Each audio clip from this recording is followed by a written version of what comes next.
Selanjutnya kita akan membahas contoh soal, yaitu contoh 29 sampai 32 itu. Tapi tidak semuanya ya, kita akan mengambil beberapa saja. Sebelum membahas contoh ini, mari kita perhatikan materi yang sebelumnya. Sebelumnya ini kita sudah mengenal beberapa terminologi, yaitu tentang pengertian satu-satu dan pengertian pada.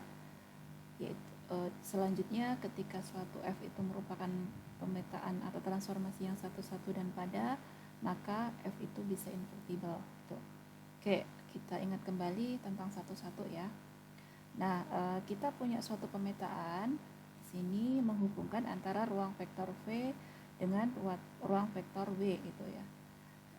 Pemetaan atau transformasi tersebut dinotasikan dengan F besar ini. Nah, kemudian kalau untuk setiap X itu nanti dia terhubung secara tunggal dengan image yang ada di Fx gitu. Nah, kemudian Fx ini berada di dalam range atau R gitu ya, ini daerah hasilnya. Nah, ketika setiap vektor di dalam range ini terhubung secara tunggal dengan inverse-nya, inverse image, yaitu bisa dibalikkan ke sana secara tunggal gitu ya,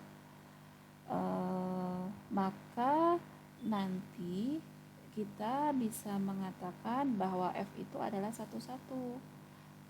Apa tadi satu-satu? Yaitu kalau saya punya range bisa saya balikkan ke V. Jadi setiap range yang ada di sini dia punya inverse yang ada di V. Maka pemetaan yang seperti ini disebut sebagai pemetaan satu-satu. Kemudian kalau pada itu adalah semua range atau semua daerah hasil ini merupakan semua anggota W. Maka pemetaan yang transformasi yang seperti ini dia disebut sebagai transformasi pada. Selanjutnya, jika F itu adalah satu-satu dan pada, maka F itu nanti akan invertible gitu. Oke, kita bahas dulu contoh yang invertible dulu ya, yaitu contoh 32. Oke, kita lihat dulu contoh 32 di sini. Matriksnya kita screenshot dulu ya.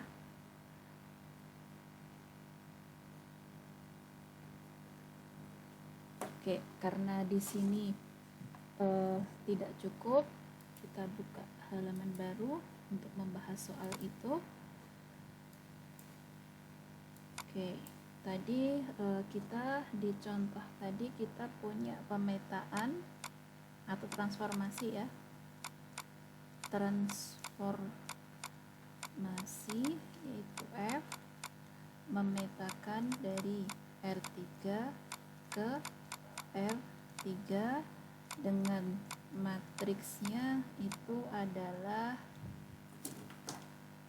2 min 1 1, kemudian 0 3 1, kemudian 1 1 0 gitu. Kita dimintain keterangan, tadi ditanya apakah F ini merupakan transformasi yang invertible. Nah, gimana caranya menunjukkan kalau dia transformasi invertible atau bukan? Tadi kita tahu bahwa dia dikatakan F invertible ketika memenuhi dua hal, yaitu dia harus satu dan harus pada atau onto itu ya. Nah, berarti kita harus menunjukkan dua hal ini. F ini memenuhi dua hal itu, yaitu caranya gimana? Yang pertama, kita akan membuktikan apakah dia satu-satu atau bukan, itu ya. Nah, kita tahu bahwa transformasi matriksnya ini, kalau saya punya X anggota dari R3, maka nanti kita akan punya X itu adalah suatu vektor yang isinya komponen X1, X2, X3 gitu kan. Nah, kemudian transformasi ini merupakan transformasi matriks yang matriksnya kayak gini. Berarti nanti kita akan punya fx itu adalah matriks A itu sendiri dikalikan dengan X. Nah, matriks A-nya di situ 2, min 1, 1, 0, 3, 1, 1, 1, 0 dikalikan dengan vektor X, yaitu X1, X2, X3. Sehingga ini akan menghasilkan 2 min X2 ditambah X3, ini 2X1 ya. Kemudian akan ketemu juga X2, 3X2 ditambah X3, kemudian X1 ditambah X2, kayak gitu. Nah, ini fx-nya. Nah, tadi fx-nya itu berada di R3 gitu. Misalnya fx itu dia berada di R3. Misalnya saya notasikan bahwa x itu hasilnya adalah C. Berarti nanti saya punya C1, C2, C3 itu kan. Berarti hasil dari ini saya tuliskan di sini C1, C2, C3. Nah, dengan demikian saya memiliki suatu sistem persamaan. Dari persamaan ini saya punya 2X1 dikurangi X2 ditambah X3 sama dengan C1 dan 3X2 ditambah X3 sama dengan C2 dan X1 ditambah X2 ini sama dengan C3. Nah, sekarang untuk menunjukkan bahwa dia satu-satu atau pada, kita selesaikan dulu sistem persamaan ini. Gimana cara menyelesaikannya gitu. Sekarang saya mau membuktikan bahwa dia satu-satu. Cara menunjukkan kalau dia satu-satu berarti setiap saya punya C1, C2, C3 di sini, berarti dia harus memiliki secara tunggal X bar ini gitu ya. Tadi kan kalau satu-satu, kalau saya punya di sini R3 ya, kan R3 ditransformasi ke R3 dengan transformasinya itu adalah F ini. Nah, berarti kalau saya punya C yang ada di sini, berarti dia harus punya peta punya inverse tunggal di sini yaitu X bar gitu. Gimana cara menunjukkannya? Coba perhatikan di sini. Berarti kita harus punya C dulu. Nah, kalau saya punya C1, C2, C3, saya punya solusi X1, X2, X3 yang tunggal atau enggak gitu. Ya, berarti kita harus mencari solusi X ini. X-nya tunggal enggak gitu. Nah, berarti sistem persamaan ini kita selesaikan dalam kita cari solusinya X1, X2, X3-nya seperti apa gitu ya. Oke, berarti ini kita bisa menggunakan eliminasi. Dari sini kita punya bahwa apa ini X2? X2 dari persamaan 3, ini misalnya saya kasih persamaan 1, ini persamaan 2, di sini persamaan 3. Dari persamaan 3 kita punya X2. X2 itu adalah C3 dikurangi X1. Berarti ini misalnya persamaan 4, persamaan 4 saya substitusikan ke persamaan 2, saya akan punya di situ C3 min X1 dikalikan 3 ditambah X3, saya akan punya C2 itu ya. Nah, berarti dari situ kita akan punya apa itu? 3C3 min 3X1 ditambah X3 sama dengan C2. Berarti X3 itu sama dengan C2 dikurangi 3C3 ditambah 3X1 ini. Misalnya ini persamaan 5. Nah, kemudian dari persamaan 4 dan 5 kita substitusikan ke persamaan 1. Kita akan punya apa di situ?